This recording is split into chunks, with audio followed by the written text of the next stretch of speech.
Nós queremos desejar a todos um feliz sábado. Cada um dos irmãos aqui presentes, também nossos queridos irmãos que estão em casa, assistindo o culto. E que neste sábado nós possamos aprender mais de Cristo, que é manso e humilde de coração. Já faz alguns anos que eu não vim aqui, mas eu agradeço muito pelo convite do nosso irmão Edmilson para estarmos aqui nesta manhã de sábado. Eu me tornei adventista nessa igreja aqui, há 39 anos atrás.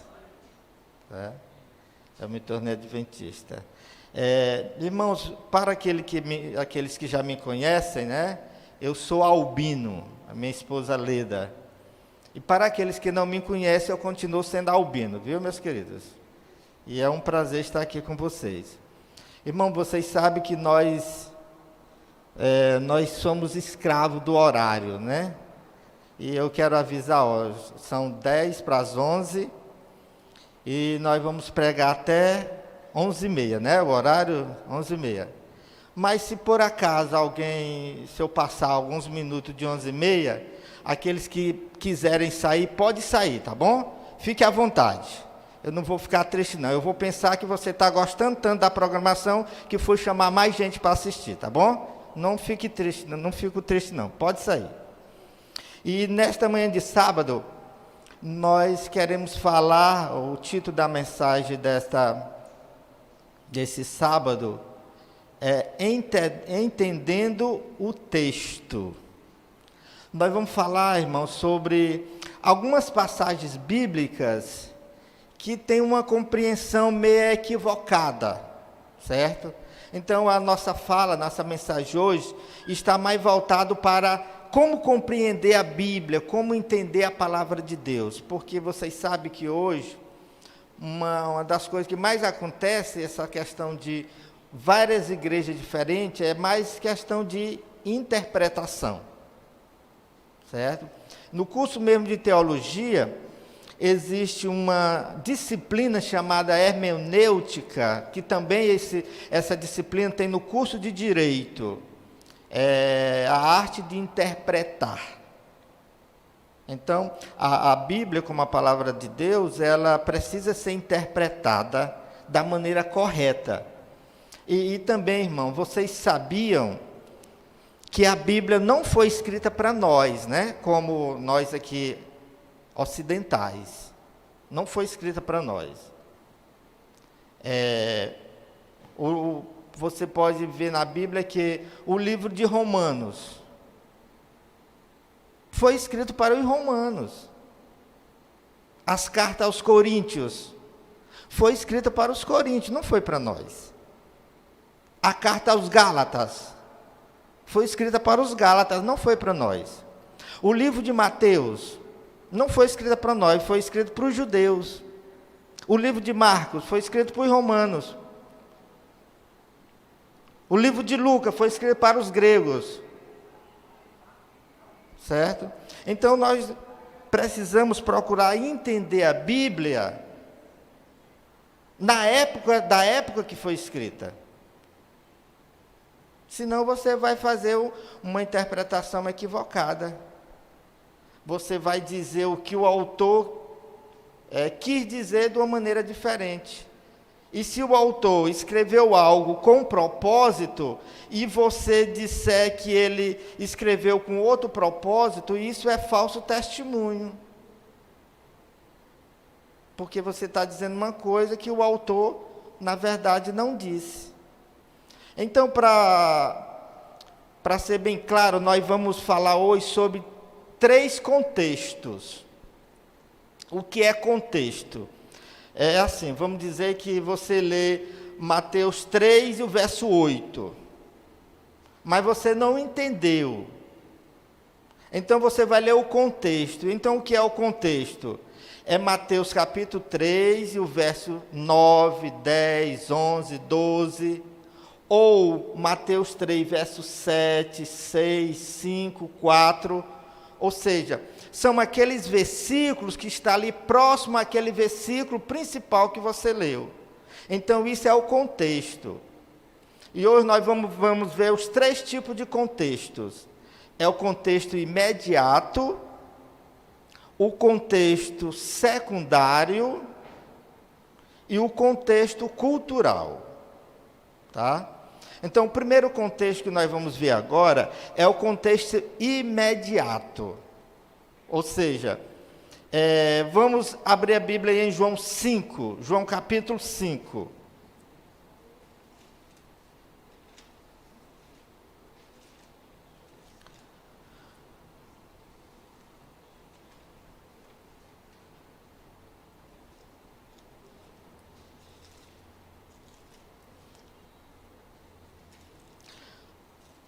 Alguém aqui sabe alguma parte na Bíblia, algum texto na Bíblia, que Jesus ordena ou manda, no imperativo, examinar as Escrituras? Alguém lembra aqui dos irmãos aqui presentes?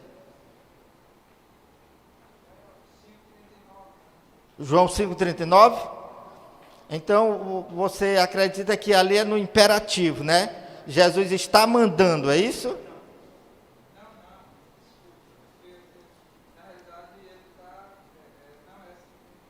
Pois vamos ver, João 5,39, o que que diz aí? João 5,39.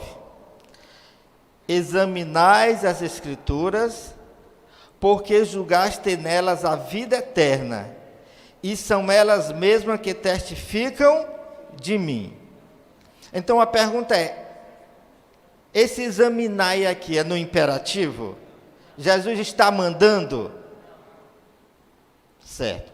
Mas vocês acreditam ou não que grande maioria, né, uma grande maioria das pessoas que lê esse versículo acreditam que Jesus está mandando, não é isso? Que ele está ordenando. Agora, vamos imaginar que nós estamos em dúvida se ele está mandando, se é no imperativo, examinai, ou se ele está só fazendo uma narrativa, se ele está só falando, se ele está só dizendo que eles examinam. Então, para isso, nós vamos ter que ler o contexto. Ou seja, nós podemos ler o 38, o 37, o 36, ou podemos ler 40, 41 em diante. Mas se nós lermos o 40, olha o que diz aí, ó. Vamos ler o 39 e o 40, ó. Examinais as Escrituras, porque julgaste nelas a vida eterna, e são elas mesmas que testificam de mim. Contudo, não quereis vir a mim para terdes vida. Então o 40, aí sim, o 40 deixa claro. Né? Então o contexto aí é como se Jesus estivesse dizendo, ó, vocês examinam as Escrituras, porque acreditam que vão encontrar nela a vida eterna. Mas ela fala a meu respeito. E como é que vocês não querem vir a mim para ser de salvo? Certo? Então o verso 40, ele sim, o 40 vai nos ajudar a entender que aqui não é no imperativo. Jesus não está mandando examinar as Escrituras. Ele está afirmando que os judeus examinavam as Escrituras, acreditavam encontrar a vida eterna na Bíblia, nas Escrituras, as Escrituras falavam a respeito dele, e como é que eles não iam a ele para serem salvos. É nesse sentido, tá? Então nós vimos aqui que o contexto imediato nos ajudou a entender o versículo. Certo? Então, você deve sempre procurar ler o contexto que vai lhe ajudar na compreensão da palavra de Deus.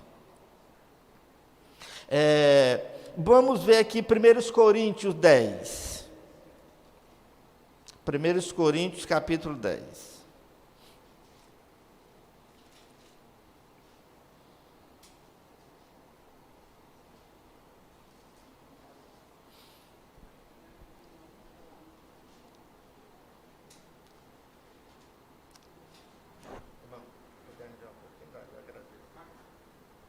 Primeiros Coríntios 10, 25, irmãos.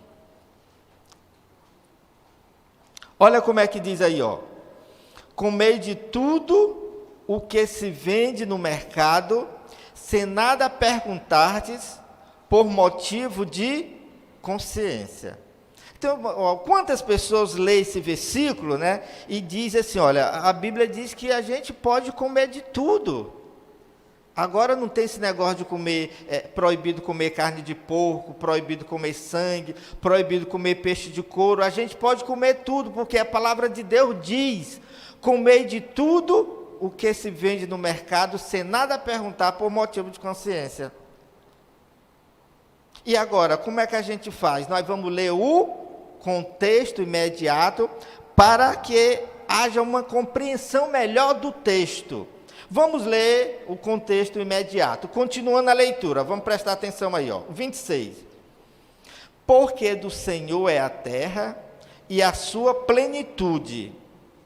Se alguém dentre os incrédulos vos convidar e quiser ir, comei de tudo o que for posto diante de vós, sem nada perguntardes por motivo de consciência.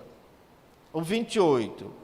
Porém, se alguém vos disser, isto é coisa sacrificada a ídolo, não comais, por causa daquele que vos advertiu e por causa da consciência. Então, o verso 28 nos ajuda a entender que o 25 não está falando de comida imunda, não está falando de carne de porco, não está falando de peixe, não está falando de sangue, mas está falando de comida sacrificada a ídolo. Certo, irmão? Então, essa é a importância da gente ler o contexto, quando a gente não entendeu o texto. Então, é importante se ler o contexto, ou seja, ler os versículos anteriores ou posteriores. E aí vai nos ajudar a entender. Então, nós podemos ver aqui a importância de se ler o contexto.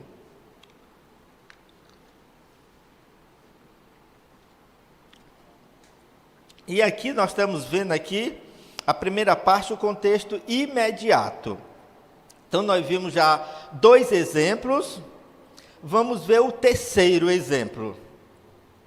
Vamos ver Levítico 23.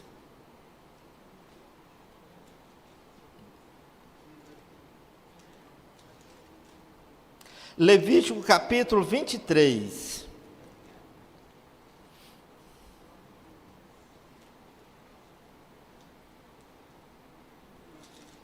Em Levítico 23, irmão, aqui está a passagem bíblica que nós usamos para ensinar que o sábado começa no pôr do sol.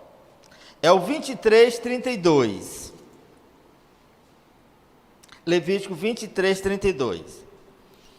Em Levítico 23, só nesse capítulo,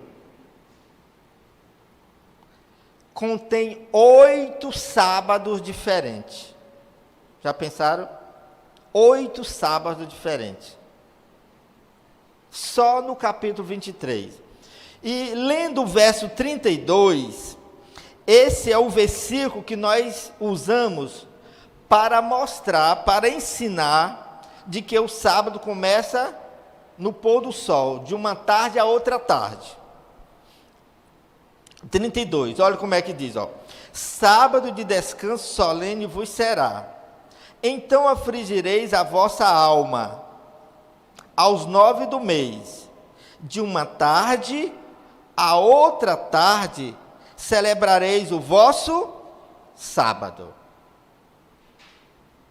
Só que se você observar, esse sábado aqui não é sábado do 7º dia. Por que não é sábado do 7º dia? Porque esse sábado aqui tem data fixa, data exata. Certo? Não é sábado do 7º dia. É um sábado cerimonial. Agora, por exemplo, vocês não têm dúvida, eu também. Mas se houvesse agora uma dúvida aqui, Que data é essa? A gente tinha que ler o contexto. Certo? Tinha que ler o contexto. Por exemplo, qual é o dia desse sábado aqui? Qual é o dia do mês? Olha o que a leitura está dizendo, ó. Sábado de descanso solene vos será, então afligirei a vossa alma. Aos 9 do mês, de uma tarde a outra tarde, celebrarei o vosso sábado. Qual é o dia do mês aqui, irmãos? É 9 ou é 10? Então, para a gente saber qual é o dia exato, se é o dia 9 ou é o dia 10, nós vamos ter que fazer o quê? Ler o contexto. Se não ler o contexto, vai ser difícil. Então, vamos ler o contexto? Vamos começar do 26. Disse mais o Senhor a Moisés: mas aos 10 deste mês sétimo, veja, o 10, ou seja, no dia 10 do mês sétimo, será o dia da expiação, tereis santa convocação, e afligirei a vossa alma, trareis oferta queimada ao Senhor. Nesse mesmo dia, nenhuma obra servil fareis, porque é o dia da expiação, para fazer a expiação por vós perante o Senhor vosso Deus. Nesse mesmo dia, que mesmo dia? No dia 10. Porque toda alma que nesse dia não se afligir, será eliminada do seu povo. Quem nesse dia, que dia é? Dia 10, fizer alguma obra, a esse eu destruirei do meio do povo. Nenhuma obra fareis, é estatuto perpétuo em vossas gerações, em todas vossas moradas. Sábado de descanso solene vos será. Então afligireis a vossa alma. Aos 9 do mês, de uma tarde a outra tarde, celebrareis o vosso sábado. Ou seja, o dia aqui é o dia 10, só que começava no pôr do sol do dia 9. Mas se você não olhar o contexto, irmão, fica difícil de você entender. Então, nós vimos aqui, nós demos 3 exemplos da necessidade, da importância de se ler o contexto. E tem várias outras passagens bíblicas, como, por exemplo, Filipenses 4,13, que é muito usado: tudo posso naquele que me fortalece. Então, se tudo posso naquele que me fortalece, eu posso comprar um carro, eu posso comprar meu apartamento, eu posso ter a minha empresa, eu posso arranjar uma esposa, eu posso arranjar um esposo. Então, tudo eu posso naquele que me fortalece. Só que não é isso, irmão. É o contrário. Se você ler o contexto, a partir do verso 11, é totalmente o contrário do que se pensam. Paulo, quando ele diz tudo posso com Cristo que me fortalece, o contexto vai dizer que Paulo diz que pode passar fome, pode passar nudez, pode receber 195 chicotadas, pode ser perseguido, pode passar todo o sofrimento do mundo, mas ele vai permanecer firme. É esse sentido, não é o sentido oposto que as pessoas dizem. Quando ele diz tudo posso naquele que me fortalece, eu posso enfrentar todas as dificuldades com Cristo que me fortalece. É só ler o contexto, mas por não ler o contexto, as pessoas pensam que não, com Cristo eu vou vencer tudo, eu posso tudo, eu vou ser abençoado. E na verdade não é. Então nós estamos deixando claro aqui a necessidade de se ler o contexto para não ter uma compreensão equivocada da palavra de Deus. Agora nós vamos ver o contexto secundário. O que é o contexto secundário? No contexto secundário, você lê a passagem e em outro lugar, em outro livro da Bíblia, que você vai encontrar a explicação daquela passagem. Mateus 7, o verso 1, é muito conhecido. Quer ver? Veja aí. Mateus capítulo 7, o verso 1.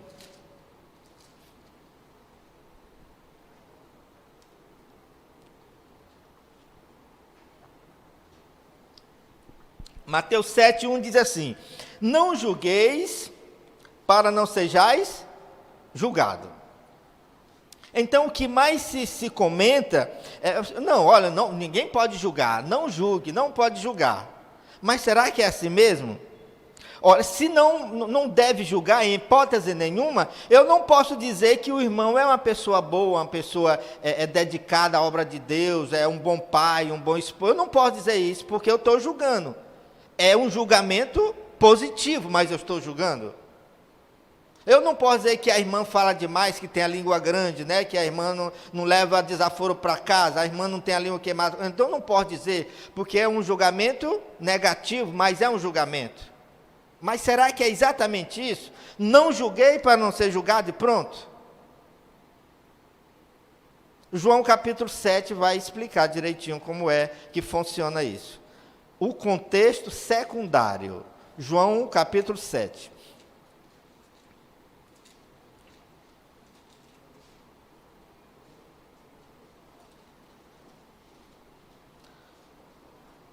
João 7:24 diz assim: não julgueis segundo a aparência, e sim pela reta justiça. Tá? Agora entenderam, irmãos? Então, não julgue segundo a aparência. Mas se você viu, se você tem certeza, se você tem ali um código de ética, se ali tem uma lei, tem uma norma dizendo que aquilo é errado, é esse sentido. Vamos confirmar em 1 Coríntios capítulo 6. 1 Coríntios capítulo 6. Do 1 a 3. Do 1 ao 3 diz assim. 1 Coríntios 6, de 1 a 3.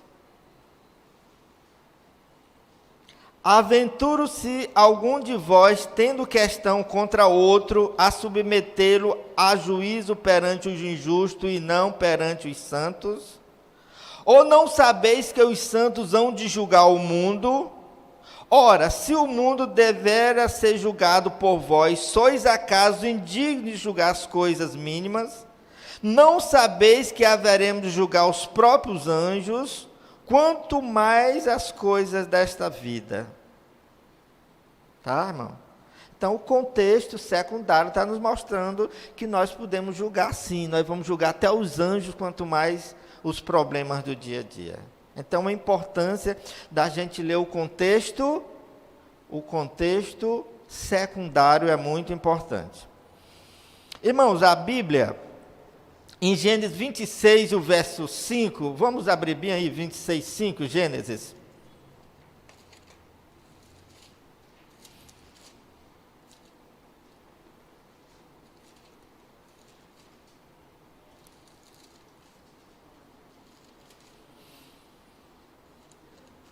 Gênesis 26, 5 diz assim, irmão. Olha, porque Abraão obedeceu a minha palavra, 1. Guardou os meus mandamentos, 2. Os meus preceitos, 3. Os meus estatutos, 4. E as minhas leis, 5, irmão. 5. Então veja, desse aqui, estatuto, lei, preceito, palavra e etc., são 613, tá? Então, as leis, os estatutos, os preceitos, ao todo, são 613. E estão subdivididos em 4. Lei moral dos 10 mandamentos, lei civil, lei da saúde, a lei dos 10 mandamentos, a lei moral, a lei civil e a lei dos sacrifícios. Então, estão subdivididas em 4, certo? Lei dos 10 mandamentos, lei civil, lei da saúde e lei dos sacrifícios. Estão subdivididas em 4.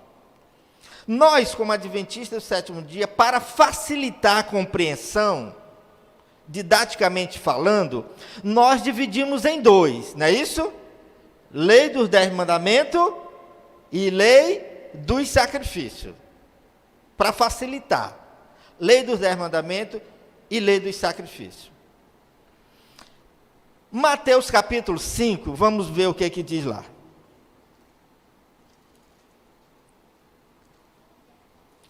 Ainda estamos no contexto secundário, viu, meus queridos? Mateus 5.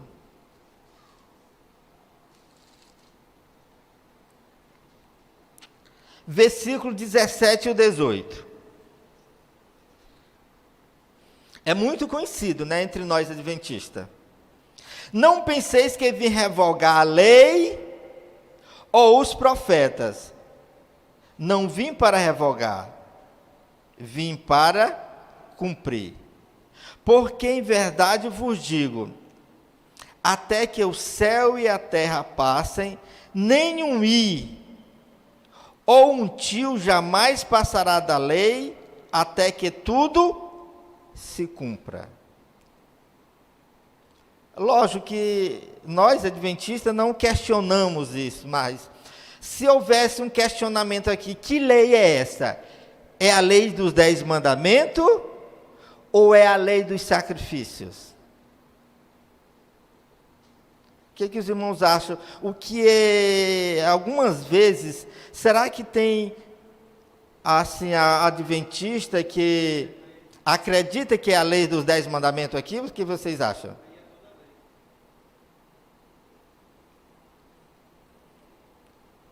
Então, vamos imaginar que está acontecendo uma dúvida.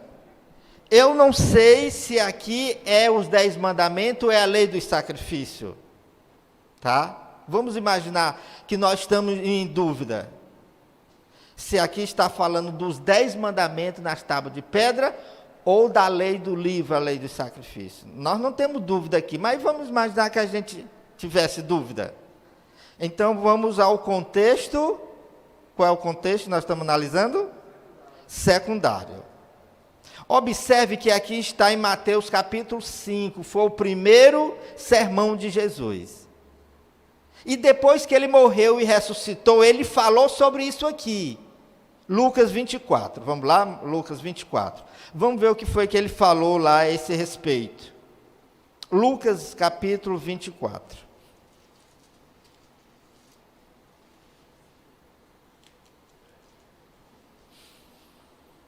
Versículo 44.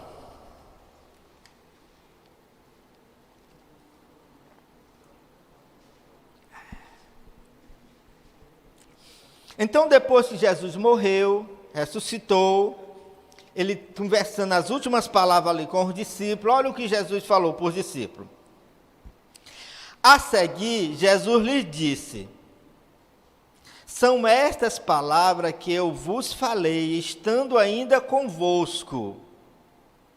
Importava que se cumprisse tudo que de mim está escrito na lei de Moisés, que conhecemos, né, que a lei dos sacrifícios, nos profetas e nos salmos.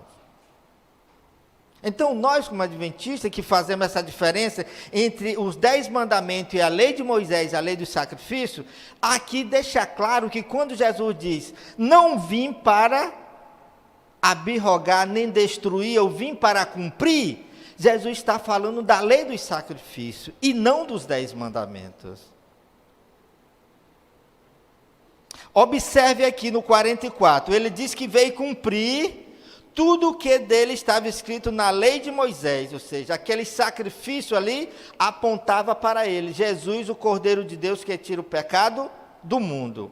Ele diz que veio cumprir os profetas, ou seja, Isaías 7,14 diz que ele ia nascer de uma virgem, e ele nasceu de uma virgem. Miqueias 5,2 diz que ele ia nascer em Belém, e ele nasceu em Belém. E ele diz que veio cumprir também os salmos. No Salmo 22, o verso 1, lá diz assim, Deus meu, por que me desamparaste? Ele cumpriu lá na cruz do Calvário, quando estava morrendo, ele disse, Deus meu, por que me desamparaste? Então, Jesus veio cumprir a lei de Moisés, a lei do sacrifício, Jesus veio cumprir os profetas, o que os profetas profetizaram, e veio cumprir o que está escrito nos Salmos. O Salmo diz que o cordeiro não era para quebrar nenhum osso, assim como ele foi morto e não foi quebrado nenhum osso dele. Tá? Então, o contexto secundário nos mostra que Mateus 5, versos 17 e 18, não se trata dos 10 mandamentos. Vamos falar agora sobre o contexto cultural. Contexto cultural. Os batistas do sétimo dia, os adventistas da promessa, os adventistas povo da promessa, são 3 que eu falei. Adventista da promessa, adventista, povo da promessa e batista do sétimo dia. Eles acreditam que Jesus morreu na quarta-feira. E o pior que provam na Bíblia, né? Será que prova? Mateus 12. Contexto cultural, vamos falar agora. Mateus capítulo 12, o verso 40, bem rápido aí que nosso tempo está terminando.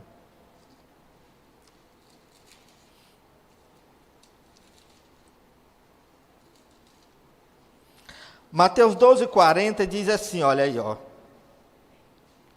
Porque assim como esteve Jonas 3 dias e 3 noites, olha irmão, aqui é bem claro, preste atenção. Porque assim como esteve Jonas 3 dias e 3 noites no ventre do grande peixe, assim o Filho do Homem estará 3 dias e 3 noites no coração da terra. Então, se Jesus ia passar 3 dias e 3 noites sepultado, ele tendo morrido sexta-feira, dá 3 dias e 3 noites? Não tem como. Nem que você queira não dá 3 dias e 3 noites. E se ele tiver morrido quarta-feira, será que dá? Vamos imaginar que ele morreu quarta-feira, 3 horas da tarde, que foi o horário, quarta, né? Quinta-feira, 3 horas da tarde, faz um dia. Sexta-feira, 3 horas da tarde, faz 2 dias. Sábado, 3 horas da tarde, faz 3 dias. E ele ressuscitou nas primeiras horas do domingo. Dá 3 noites e 3 dias. 3 noites e 3 dias. Entendeu? Ou seja, se ele tiver morrido quarta-feira, quinta-feira, 1 dia, sexta-feira, 2 dias, e sábado, 3 dias, e ele ressuscitou nas primeiras horas do domingo, assim diz a Bíblia. Ainda tem mais, Daniel capítulo 9, vamos lá bem rapidinho, Daniel 9. Daniel 9 ainda confirma isso ainda. Daniel capítulo 9.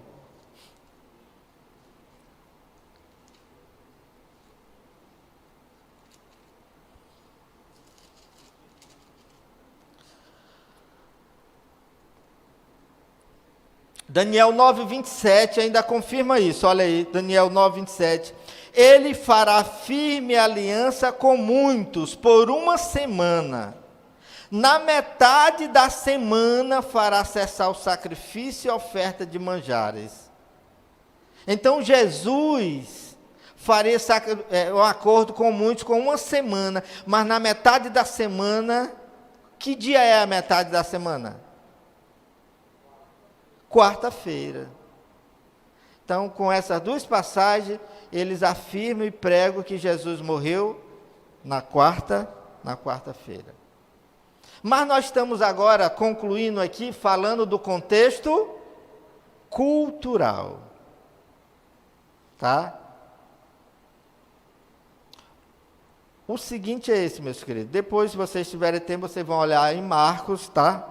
Que vocês vão ver direitinho, Marcos, que realmente Jesus morreu na sexta-feira. Vocês vão ver bem direitinho. Mas por que isso aqui? É porque os judeus, a cultura dele é como a nossa aqui. Vocês sabiam que nós contamos como eles a contagem inclusiva? Vamos dizer que eu estive lá na casa do irmão Edmilson no sábado passado. Aí conversa vai, conversa vem, eu digo, rapaz, hoje já está com 8 dias que eu andei na casa do Edmilson, o tempo passa rápido. Não é isso que a gente diz? Mas será que hoje está com 8 dias que eu andei lá, se eu andei lá sábado? Tá 8 dias? Não, irmão. Porque nós fazemos uma contagem inclusiva como eles. Então, o que é que a contagem deles era? Jesus morreu na sexta, contava como se fosse um dia completo, dia e noite. Jesus passou o sábado na sepultura, contava completa, dia e noite. Jesus não ressuscitou nas horas do domingo, completo, dia e noite. Contagem inclusiva. Não que Jesus morreu na quarta-feira, mas porque eles tinham essa contagem, tá? Então isso faz parte do contexto cultural. Não vamos mais ler não, vamos só lembrar, vocês sabem o que diz. Deus, a primeira vez que falou com Moisés,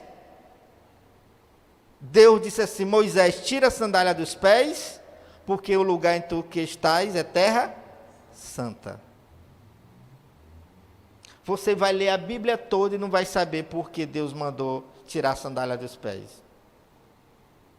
Moisés, ele foi educado, ele cresceu na cultura egípcia. E todas as vezes que eles iam comer, eles levavam uma porção para oferecer aos deuses, ao santuário, aos deuses ali. E quando eles entravam no santuário deles lá, eles tinham que tirar a sandália, só podia entrar descalço. E a primeira vez que Deus falou com Moisés, Deus disse, tira a sandália dos pés, porque o lugar em que estás é terra santa. Deus queria dizer o quê? Moisés, tu estás falando com uma divindade. Deus estava falando na linguagem de Moisés. Aí você vai ler a Bíblia toda e você não vai saber disso. Por quê? Só sabe se tiver um pouco conhecimento da cultura. Moisés perguntou o nome de Deus. Em Êxodo 3, 13 e 14. Deus disse o nome dele? Não. É porque a cultura lá é o seguinte, quem soubesse o nome do Deus, de qualquer Deus, o Deus ficava sujeito em atender qualquer pedido que a pessoa fizesse. Por isso que Deus não disse o nome. Vocês lembram na luta de Jacó com o anjo? Quem era aquele anjo lá? Era Deus, era Jesus. Jacó perguntou, o anjo perguntou o nome de Jacó. Qual é o teu nome? Aí ele disse, o meu nome é Jacó. E quando Jacó perguntou o nome do anjo, o anjo disse o nome dele? Não disse. Exatamente porque se ele dissesse, né, ele ficava, né, de acordo com a cultura, sujeito a cumprir tudo o que Jacó pedisse. Então, por isso que Deus não disse o nome. Tá? Então, mas a gente só vai entender isso dentro do contexto cultural. Abra sua Bíblia aí em João 20. João capítulo 20.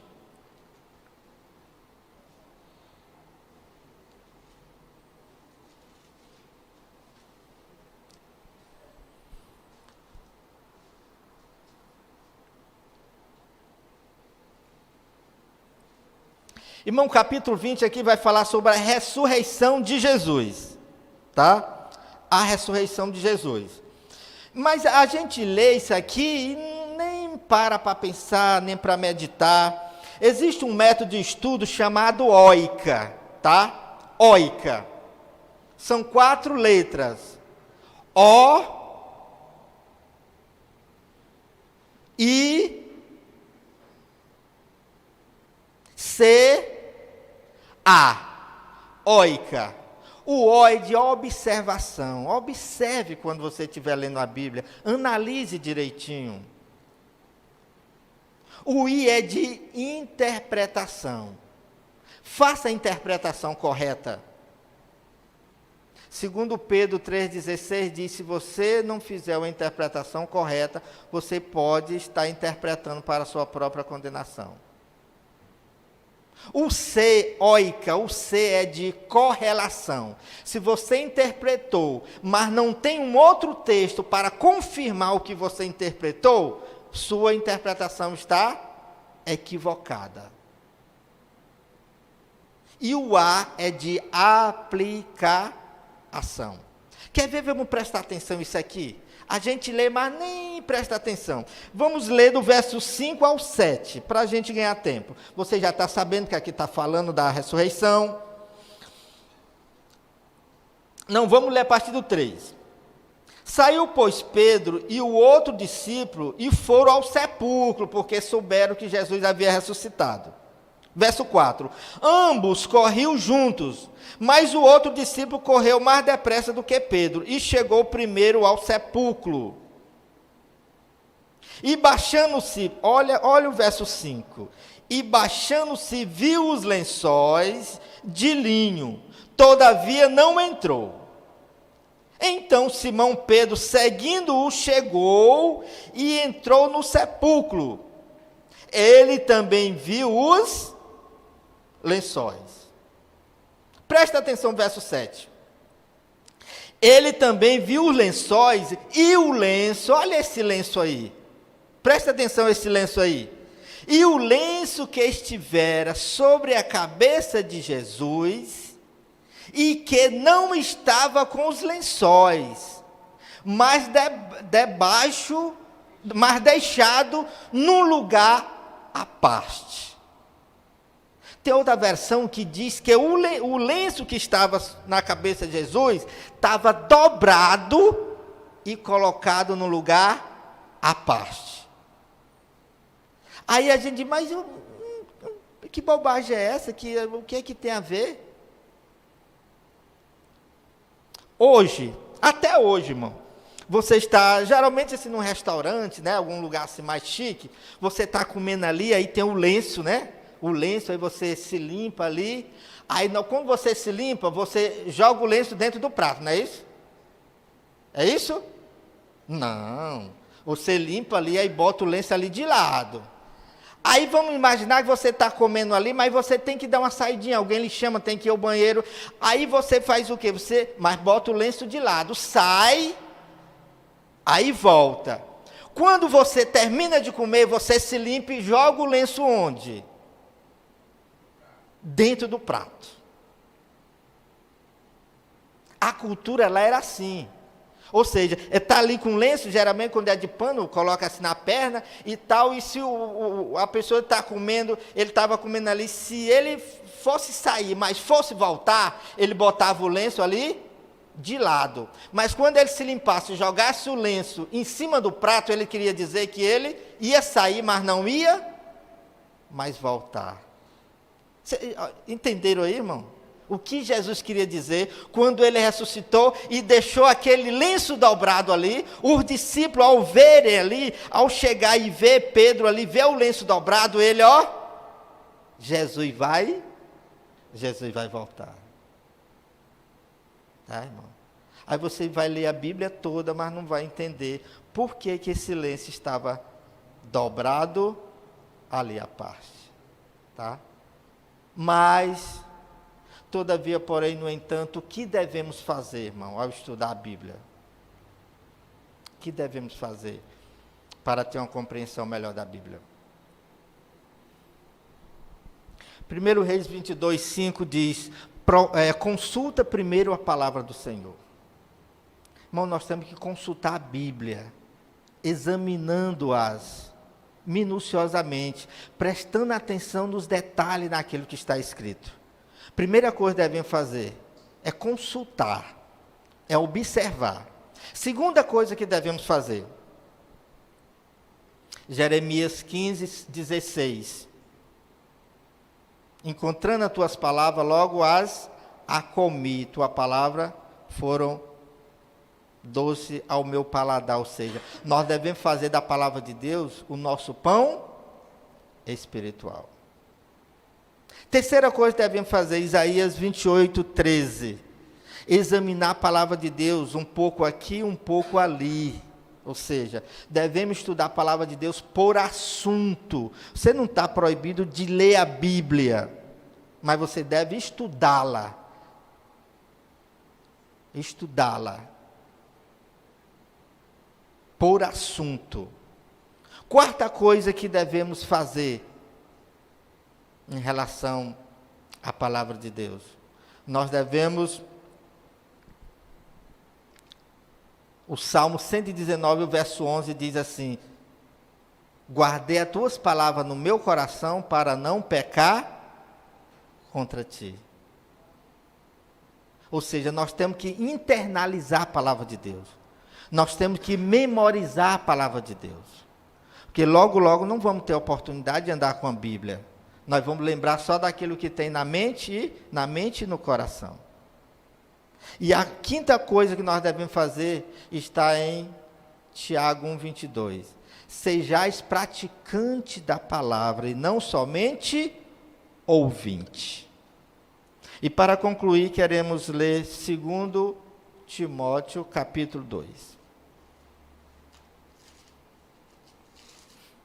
2 Timóteo capítulo 2, esse é o conselho que Paulo dá para cada um de nós nesta manhã de sábado. 2 Timóteo 2, o verso 15.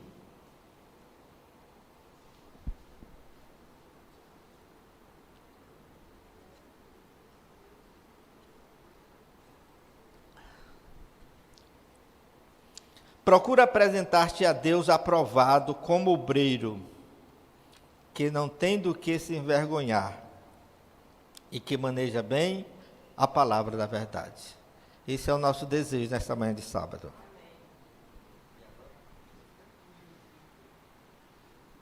Vamos ficar em pé e vamos cantar o mesmo hino, 165.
De me livrar, suas palavras têm poder e alento, que minha alma podem renovar.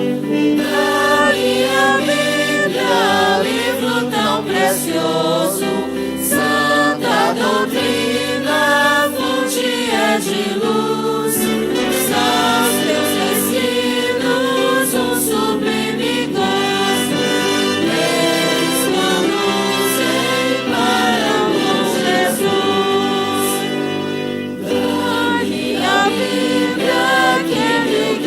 seja por toda a vida meu caminho e luz, seus bons ensinos sejam sempre o astro que me conduza para o pé da cruz.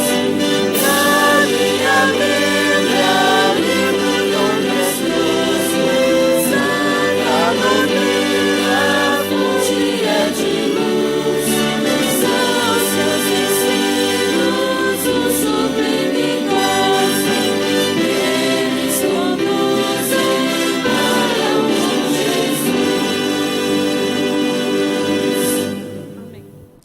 Meus irmãos, nós devemos ler a Bíblia não com o intuito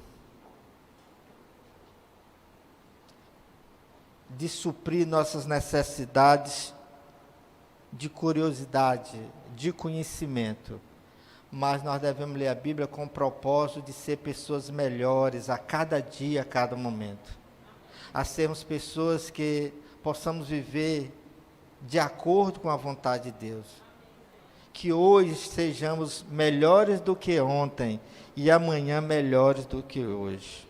O estudo da palavra de Deus não é para nos trazer simplesmente conhecimento, mas para que possamos ser transformados a cada dia pela palavra de Deus.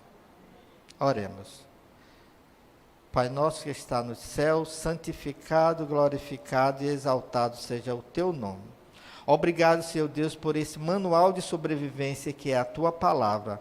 Nos dê força, nos ajude a cada dia fazer dela o nosso manual, para que assim possamos ser um bom cidadão, um bom pai, um bom esposo, uma boa esposa, uma boa mãe, que possamos verdadeiramente ser uma bênção para aqueles que vivem ao nosso redor.